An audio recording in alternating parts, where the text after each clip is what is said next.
Before we start, I'd like to thank Fulbright Japan for supporting my year there.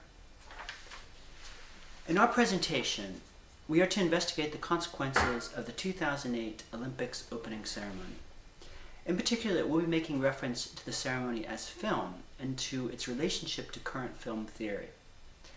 We became interested in this project through a book, Michael Dutton's Beijing Time. We both traveled to Beijing in December 2009, quite literally with Beijing Time in hand, retracing the steps of Dutton's argument. In particular, we became interested in the way Dutton describes the changing cartographies of Beijing as illustrative of different ideological constructions. As Edward Soja writes, the social spatial historical processes that shape our lives do not simply operate in and on cities, but to a significant degree also emanate from cities. The core of this project is tracing the intended force that three different configurations of Beijing space exert on the course of the politics and culture of first China and now the world. In particular, we will discuss three distinct moments in mapping Beijing. The first cartography is urban space in classic Beijing, constructed in the early 15th century. It was designed along a regimented configuration according to Confucianism and the yin-yang cosmology.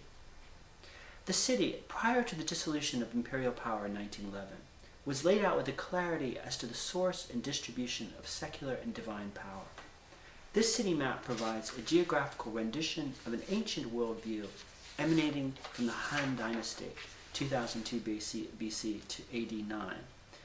As Jian Feiju remarks, Imperial Beijing displays a centrality and a symmetry in its overall composition.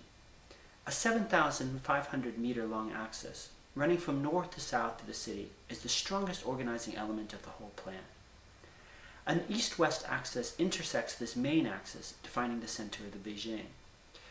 The center is, of course, the point occupied by the Forbidden City, which had functioned as the imperial residence and the political center from 1420 to 1911. This mapping of the city, in other words, conflates the political center of power with the Confucian cosmology. As Zhu writes, the king's imperial system resembles the cosmos, and his centrality on earth mirrors that of heaven above.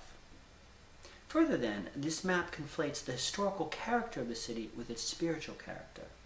The map seems to promise that the real character of both city and regime is ahistorical and divinely based, by overlapping a secular order with the heavenly one.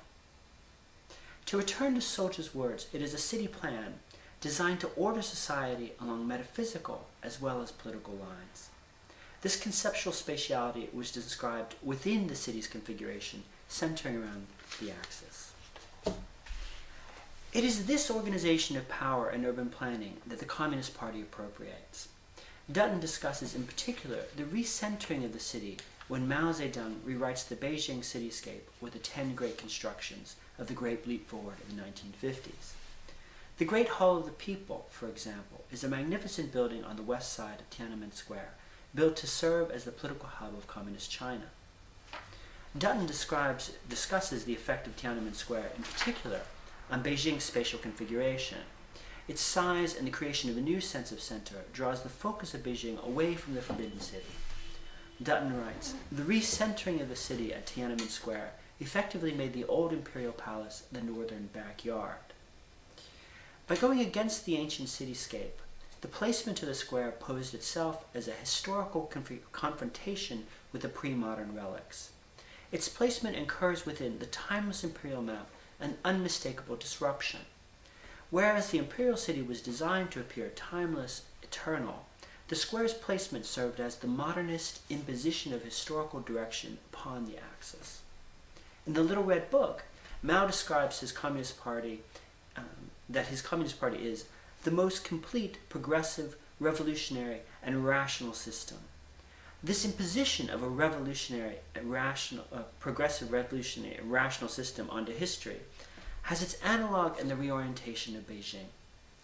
The recentering of the city was, in this context, made equal to the development of materialist history. The placing of the square was, therefore, a physical correlate of modernity's advent, a spatial embodiment of temporality. As Imperial Beijing and then Maoist Beijing, so the new Beijing is also inseparable from its architecture. In fact, the massive amounts of rebuilding in Beijing in preparation for the Olympics is done in such a way as to again reconfigure the axis that Beijing is built upon. The Olympics completes the transition to a third map that represents a third reconfiguration of Beijing. I think those of you who have visited have felt in Beijing the energy of the city's development. When we visited, we were particularly looking forward to seeing the China Central Television, CCTV, headquarters building, which Rem Koolhaas designed. Of course, the Beijing National Stadium, the Bird's Nest, designed by Herzog and de Meuron, is famous. On the map, the Bird's Nest extends the traditional central axis north. But particularly important to the reconfiguration of urban space is Paul Andreau's National Center for the Performing Arts, also known as the Egg, a huge cocoon-like oval theater 212 meters in length by 143 meters in width, which opened in 2007. The Egg in particular affects the clarity of the layout. Because its vast presence sits at an oblique angle to the central imperial axis, this addition disrupts the spatial inscription of history carefully built by Mao's urban plan. It disturbs the strict clarity with which the city organized and constrained time. In other words, when the historical development has reached a certain threshold, the end of modernity, it begins to go out of joint. The axis was able to receive a direction either toward the pre-modern north or the modernist south. When the center was superimposed, the revolutionary and rational system of history, inscribed in the second cartography of Beijing, lost its clarity of purpose. Instead of the arrow axis, we now have a triangle.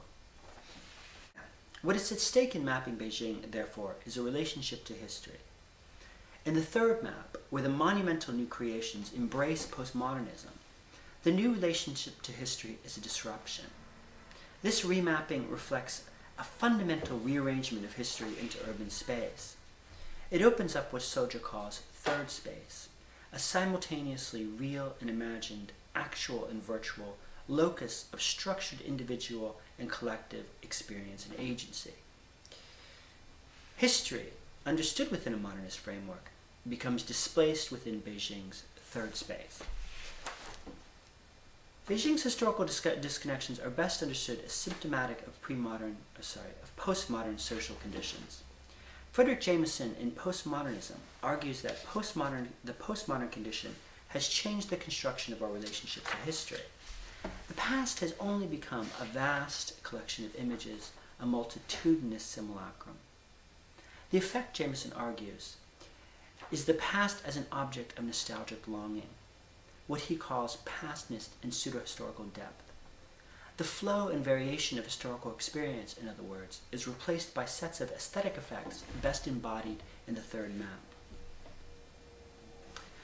This sense of dislocation and the impression on the map of a new, virtual, nostalgic order is neatly summed up by a controversial image included in the filmed version of the Olympic opening ceremony. During the live broadcast, footage of a set of footprints walking across the city were spliced onto the live coverage. These footprints were controversial because computer-generated footage was used. Although real fireworks were set off, the ones seen on screen were computer-generated, complete with a shaky camera effect to preserve the illusion that they were being filmed from a helicopter. As you can tell, the footsteps begin in the southern part of the city and move north through the same axis as the old imperial city plan. The addition is that they extend the axis up through the city to the Bird's Nest, the Olympic Stadium where the opening ceremony was held. Here is the path they take. The dramatic spectacle of the footprints is nothing but the manifestation of Soja's third space. They are simultaneously real and imagined, actual and virtual. Despite the controversy, they can be called neither fake nor authentic.